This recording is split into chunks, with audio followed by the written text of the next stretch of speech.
সংক্রমণের উচ্চ ঝুঁকিপূর্ণ ৩০ উপজেলায় চলছে বিশেষ টিকাদান কর্মসূচি। ৩ মে শুরু হবে সারা দেশে।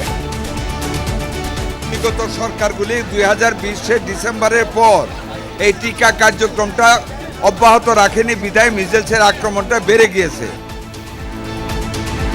আজও রাজশাহী ও ঢাকায় আরো ৬ জনের মৃত্যু। জ্বালানির জন্য কাটেনি দীর্ঘ অপেক্ষা, ডিপো থেকে মিলছে কম বলছে পাম্পগুলো। আমার গাড়ি বন্ধ হয়ে গেছে, ধাক্কাইতে ধাক্কাইতে পুরো শরীরের ঘামটা অবস্থা খারাপ। আনুষঙ্গিক যে পাম্পগুলি আছে চাহিদার তুলনায় অনেক কম, সেই গ্রাহকগুলি বাধ্য হয়ে এখানে আসতেছে। মার্কেট বন্ধের সময়সীমা বাড়ল 1 ঘন্টা। প্রধানমন্ত্রীর সঙ্গে মার্কিন রাষ্ট্রদূতের বৈঠক, বাংলাদেশকে জ্বালানি নিরাপত্তা দিতে আগ্রহী ওয়াশিংটন, জানালেন পররাষ্ট্রমন্ত্রী।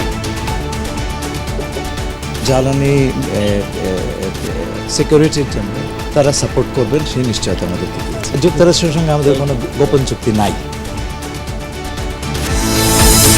সরকারি চাকরিতে প্রবেশের বয়সসীমা 32 করে সংসদে বিল পাশ।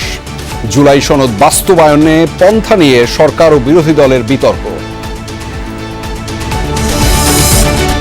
যমুনা টেলিভিশনের 1 যুগ বর্ষপূর্তিতে রাজনৈতিক দলসহ নানা শ্রেণী পেশার মানুষের অভিনন্দন, শুভেচ্ছা, কোটি প্রাণের আস্থা, ভালোবাসা ধরে রাখার আশাবাদ। দর্শক, এছাড়াও রাতের বাংলাদেশে থাকছে